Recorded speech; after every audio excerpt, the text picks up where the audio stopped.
మన దగ్గర ఒక పలచని కుంభాకార కటకం ఉంది. దీని రెండు తలాల వక్రతా వ్యాసార్థం 25 సెంటీమీటర్లు. అలాగే ఈ కటకం తయారు చేయబడిన యానకం యొక్క వక్రీభవన గుణకం 1.5. అయితే ఇప్పుడు మనం ఈ కటకాన్ని రెండు వేర్వేరు సందర్భాలలో ఉంచినప్పుడు దాని నాభ్యంతరం ఎంత ఉంటుందో కనుక్కోవాలి. మొదటి సందర్భాన్ని చూడండి. ఇక్కడ కటకాన్ని గాల్లో ఉంచారని ఇచ్చారు. అదే రెండవ సందర్భంలో 2.0 వక్రీభవన గుణకం ఉన్నటువంటి నూనెలో ఉంచారని ఇచ్చారు.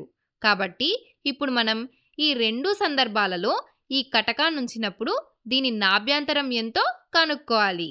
మొదట మనకు ఏ ఏ విలువలు తెలుసో చూద్దాం. మనకు వక్రతా వ్యాసార్థం r తెలుసు. అలాగే వక్రీభవన గుణకం n తెలుసు. ఇంకా మనం కనుక్కోవాల్సిందేంటి? f విలువ. సరే, ఒకసారి ఆలోచించండి. దీనికోసం ఏదైనా సూత్రం ఉందా? మనకు తెలుసు కదా, ఈ మూడు విలువలతో ఉండే సూత్రం కటక తయారీ సూత్రం. కాబట్టి ముందుగా ఆ సూత్రాన్ని రాసుకుందాం. 1/f = n2/n1 - 1 into 1/r1 - 1/r2. ఇక్కడ f అంటే నాభ్యంతరం, n2 అంటే కటకం యొక్క వక్రీభవన గుణకం, n1 అంటే చుట్టూ ఉన్న యానకం యొక్క వక్రీభవన గుణకం, ఇంకా r1 అండ్ r2 అనేవి ఈ రెండు తలాల వక్రతా వ్యాసార్థాలు. ఇక్కడ మనం కటక పదార్థ వక్రీభవన గుణకాన్ని అంటే n2ను చుట్టూ ఉన్న యానకం యొక్క వక్రీభవన గుణకం n1తో భాగించి అందులోంచి 1 తీసివేసి ఆ విలువను రెండు వక్రతా వ్యాసార్థాల విలోమాల భేదంతో గుణిస్తే మనకు నాభ్యంతరం వస్తుంది. సో ఇప్పుడు మనం మొదటి సందర్భాన్ని తీసుకొని నాభ్యంతరాన్ని కనుక్కుందాం. ముందుగా ఈ సూత్రంలో మనకు తెలిసిన విలువలన్నింటినీ ప్రతిక్షేపిద్దాం.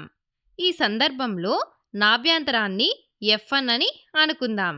ఇంకా కటకం యొక్క వక్రీభవన గుణకం n2 విలువ 1.5. కాబట్టి ఇక్కడ n2 ప్లేస్లో 1.5ను రాసుకున్నాం.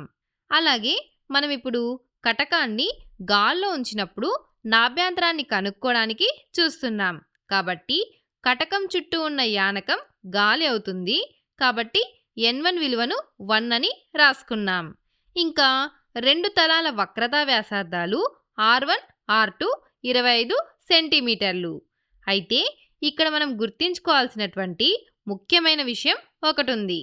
ఎప్పుడూ కూడా విలువలను ప్రతిక్షేపించేటప్పుడు మనం సంజ్ఞా సాంప్రదాయాలను అంటే సైన్ కన్వెన్షన్స్ను తప్పకుండా పాటించాలి.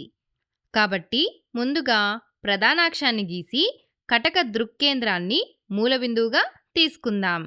మనకు తెలుసు కదా, సంజ్ఞా సాంప్రదాయాలను పాటించేటప్పుడు ఎప్పుడూ కూడా పతన కిరణ దిశను ధనాత్మకంగా తీసుకోవాలి. అయితే ఇక్కడ మనం పతన కిరణ దిశను ఎటువైపు తీసుకోవాలి? మీరు ఎక్కువగా ఆలోచించకండి. ఇక్కడ మనం ఏ దిశనైనా పతన కిరణ దిశగా తీసుకోవచ్చు. కాబట్టి మనం కుడివైపుకు పతన కిరణ దిశగా అనుకుందాం. అంటే అప్పుడు దృక్కేంద్రం నుండి కుడివైపుకు ఉండే దూరాలన్నీ ధనాత్మకమవుతాయి.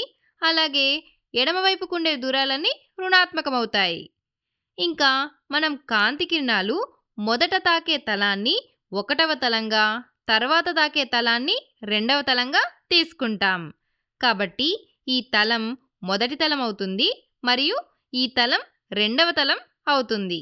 అలాగే ఈ రెండు తలాలను చూడండి, ఇవి గోళాకారంలో ఉన్నాయి కదా. కాబట్టి ఇవి రెండూ కూడా రెండు గోళాలలోని భాగాలవుతాయి. సరే, ఇప్పుడు మనం ఏ వక్రతా వ్యాసార్థం ధనాత్మకమవుతుందో ఏది రుణాత్మకమవుతుందో తెలుసుకుందాం. సరే, అందుకోసం ఈ మొదటి తలాన్ని చూడండి. దీని వక్రతా కేంద్రం కుడివైపున ఉంది కదా. కాబట్టి ఇది ధనాత్మకమవుతుంది. అంటే r1 విలువ +25 అవుతుంది. అదే రెండవ తలాన్ని తీసుకుంటే దీని వక్రతా కేంద్రం ఎడమవైపున ఉంది. కాబట్టి r2 విలువ -25 సెంటీమీటర్లు అవుతుంది. ఇప్పుడు ఈ విలువలను మనం సూత్రంలో ప్రతిక్షేపిస్తే 1/f1 = 1.5/1 - 1 ఇంటూ 1/25 - 1/-25. ఇక్కడ 1.5/1 మైనస్ 1ని 1.5 మైనస్ 1 బై 1గా రాయొచ్చు. అలాగే ఇక్కడ మైనస్ ఇంటూ మైనస్ ప్లస్ అవుతుంది. కాబట్టి అప్పుడు 1/f1 equals to 1.5 minus 1/1 into 1/25 plus 1/25. ఇప్పుడు మనం మొదట ఈ బ్రాకెట్లో ఉన్న 1.5 నుంచి 1 తీసేస్తే 0.5 వస్తుంది. అలాగే రెండో బ్రాకెట్ లోపల ఉన్న ఈ 1/25 ప్లస్ 1/25ని మనం కూడితే 2/25 అవుతుంది. అప్పుడు సమీకరణం 1/f1 ఈక్వల్స్ టు 0.5 ఇంటూ 2/25 అవుతుంది. అయితే ఇక్కడ మనం 0.5ని 1/2గా రాసుకోవచ్చు. కాబట్టి అప్పుడు 1/f1 ఈక్వల్స్ టు 1/2 ఇంటూ 2/25 అవుతుంది. ఇక్కడ 2 క్యాన్సిల్ అయిపోతే 1/f1 ఈక్వల్ టు 1/25 అవుతుంది. కాబట్టి మొదటి సందర్భంలో నాభ్యంతరం f1 విలువ 25 సెంటీమీటర్లు. ఇక్కడ మనం గమనిస్తే నాభ్యంతరం ధనాత్మకంగా వచ్చింది. అంటే ప్రధాన నాభి కుడివైపున 25 సెంటీమీటర్ల దూరంలో ఉంటుంది. అంటే ఇక్కడ మనం ఈ కటకంపై పడేలా 2 పతన కిరణాలను గీసినట్లయితే ఆ కిరణాలు వక్రీభవనం చెందిన తర్వాత కుడివైపున 25 సెంటీమీటర్ల దూరంలో ఒక బిందువు వద్ద కేంద్రీకరించబడతాయి. ఇది ఒక కుంభాకార కటకం కాబట్టి ఇక్కడ మనం ఊహించినట్లే కాంతి కిరణాలు ఒక బిందువు వద్ద కేంద్రీకరించబడ్డాయి. సరే, ఇప్పుడు రెండవ సందర్భం గురించి చూద్దాం. ఈ సందర్భంలో కటకాన్ని 2.0 వక్రీభవన గుణకమున్న నూనెలో ఉంచాం. కాబట్టి చుట్టూ ఉన్న యానకం యొక్క వక్రీభవన గుణకం N1 విలువ ఇప్పుడు 2.0 అవుతుంది. అయితే ఇక్కడ కటకం తయారు చేసిన పదార్థం మారలేదు కాబట్టి N2 విలువ మారదు. అలాగే వక్రతా వ్యాసార్థాలను చూస్తే అవి కూడా మారవు.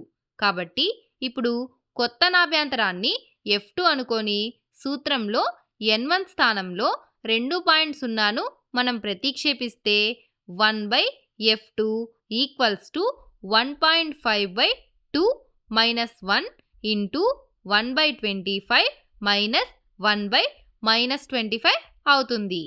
ఇక్కడ 1.5/2 మైనస్ 1ని 1.5 మైనస్ 2/2గా రాసుకోవచ్చు. అలాగే ఇక్కడ మైనస్ ఇంటూ మైనస్ ప్లస్ అవుతుంది. కాబట్టి ఇప్పుడు 1/f2 equal to 1.5 minus 2/2 into 1/25 plus 1/25. This implies 1/f2 equal to ఇక్కడ 1.5లో మైనస్ 2ని తీసివేస్తే మనకు మైనస్ 0.5 వస్తుంది.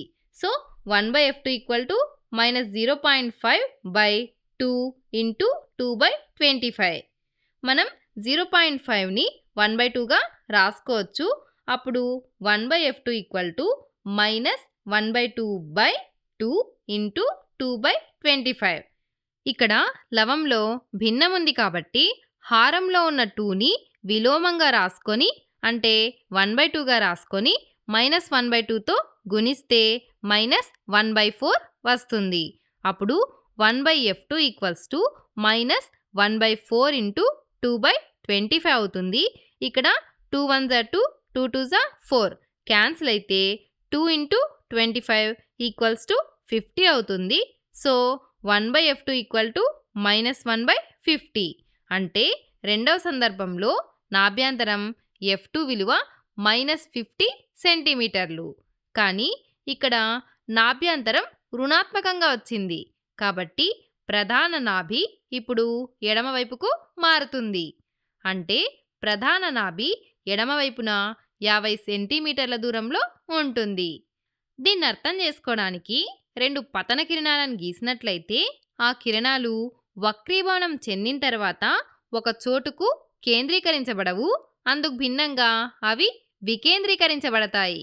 అయితే ఈ కిరణాలను మనం వెనక్కు పొడిగించినట్లయితే అవి ఇక్కడ ఉన్న ఈ నాభి నుండి వస్తున్నట్లుగా కనిపిస్తాయి.